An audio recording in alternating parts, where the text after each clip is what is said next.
नमस्कार दोस्तों, स्वागत है आप सभी का हमारे चैनल एवरीथिंग विद दर्शना में। आशा करती हूँ आप सभी अच्छे होंगे और इसी अच्छाई के साथ एक नया टॉपिक शुरू करेंगे। और ये जो नया टॉपिक है वो हमारे किडनी से यानी कि वृक्क से जुड़ा है। और ये जो हमारी किडनी है उसका बहुत ज़्यादा ही मेन रोल होता है हमारे बॉडी में। समझिए कि किडनी ना हो तो कैसे जी पाएंगे। कहा जाता है कि इंसान एक किडनी पर भी जी सकता है, लेकिन जब दोनों किडनी खराब हो जाए तब उनका जीना पॉसिबल नहीं है।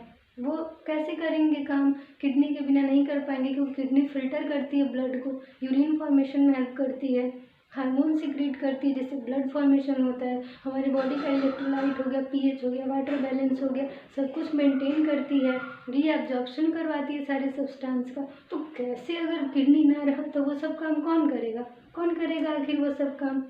ठीक है, तो फर्क तो पड़ेगा हमारे शरीर पे। किडनी ट्रांसप्लांट करवा सकते हैं, लास्ट ऑप्शन बचेगा। किडनी कोई डिजीज हो रही है तो डायलिसिस करवा सकते हैं। जो है अब एक मेन मुद्दे पे आते हैं, वो है हमारा GFR यानी कि ग्लोमेरुलर फिल्ट्रेशन रेट। ये जो फिल्ट्रेशन रेट है वो किसका फिल्ट्रेशन रेट है, तो हमारे ग्लोमेरुलस का। तो जो ग्लोमेरुलर है वो कहाँ प्रेजेंट होता है, हमारे किडनी में। तो किडनी में क्या होता है, तो नेफ्रॉन होता है। नेफ्रॉन का पार्ट है ग्लोमेरुलर, यानी कि नेफ्रॉन में क्या प्रेजेंट होते हैं, ग्लोमेरुलर होते हैं। और ये जो ग्लोमेरुलर है उसका काम क्या है, तो ब्लड को फिल्टर करना है। ब्लड को फिल्टर करेगा तो उसको जो भी टॉक्सिन्स है, जो भी वेस्ट प्रोडक्ट है वो उसे रिमूव करेगा, तो हमारी बॉडी को वो टॉक्सिसिटी से बचाएगा।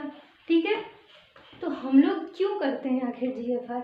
हम लोग LFT KFT बहुत सारे टेस्ट करवाते हैं, तो हम लोग आखिर GFR क्यों करवाते हैं, तो ये इसलिए करवाते हैं ताकि हम लोग ये जान सकें it is a rate in which blood is filtered per minute by glomerular. यानी कि ग्लोमेरुलर जो हमारा है वो 1 मिनट में कितना ब्लड फिल्टर कर पा रहा है ये जानने के लिए। क्योंकि जो किडनी फेलुअर होते हैं, यानी किडनी की जो भी बीमारी होती है, अगर वो फेलुअर हो रहा है, अच्छे से अगर पूरी तरह से डैमेज हो रहा है, तो वो उससे पहले कोई भी अर्ली सिम्टम्स यानी कोई पहले लक्षण शो नहीं करेगा, वो अचानक से लक्षण शो करना शुरू करता है। इसीलिए हम लोग को GFR करवाना होता है ताकि हम लोग ये जान सकें कि कितना रिस्क है किडनी फेलुअर का।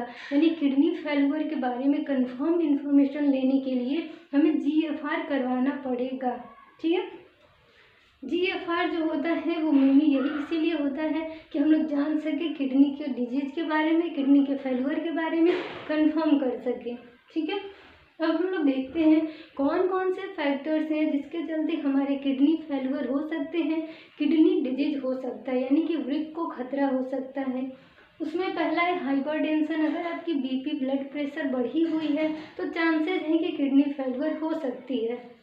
दूसरा है डायबिटीज़। अगर आप शुगर के पेशेंट हैं, मधुमेह के रोगी हैं, तो आपको सावधानी बरतें। इसके बाद नेक्स्ट आता है हमारा ओवरवेट। अगर किसी का वजन बहुत ज़्यादा है, बहुत ज़्यादा ही ओबेसिटी का शिकार है, मोटापा बहुत ज़्यादा है, तो उनके शरीर में भी जो है किडनी डिजीज हो सकती हैं, किडनी फेलुअर हो सकता है।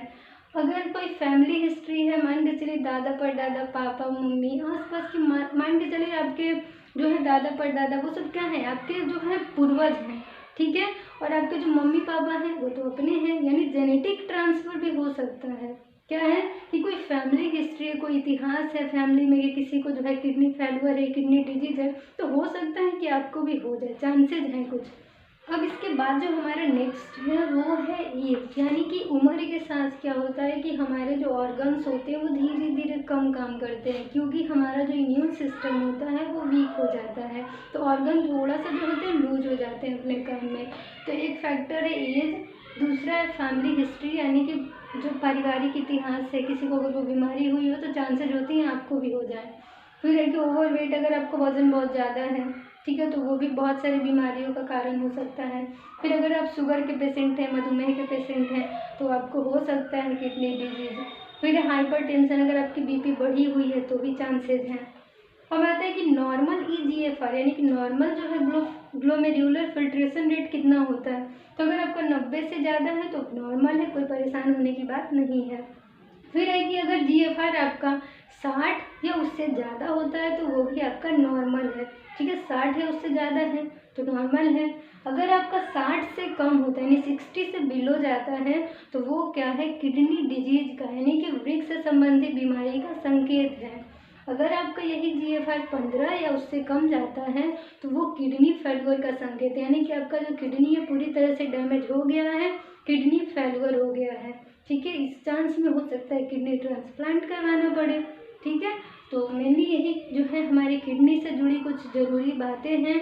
अगर आप नॉर्मल जो है अगर ब्लड टेस्ट करवाते हैं, KFT करवाते हैं, तो उसमें क्रिएटिनिन लेवल पता चलेगा, यूरिया वगैरह पता चलेगा, तो उससे ज़्यादा कंफर्म नहीं हो पाता है हमारा किडनी फेल्योर, किडनी डिजीज। ठीक है, तो ये जो GFR रेट है, जो हमारा ग्लोमेरुलर फिल्ट्रेशन रेट है, इससे कंफर्म कर सकते हैं हम किडनी डिजीज, किडनी फेल्योर को। ठीक है, तो ये छोटा सा वीडियो आई होप आप लोग के लिए हेल्पफुल हुआ होगा। तो thank you for watching my video, और अगर वीडियो अच्छी लगी हो तो वीडियो को लाइक कर दीजिए, ज़्यादा से ज़्यादा शेयर कर दीजिए ताकि और सभी स्टूडेंट्स को भी हेल्प मिले। और अगर अभी तक चैनल को सब्सक्राइब नहीं किया तो प्लीज़ चैनल को सब्सक्राइब कर दीजिए, बेल आइकन को प्रेस कर दीजिए ताकि आपको सारी लेटेस्ट वीडियो की अपडेट्स मिलती रहें। Bye, take care.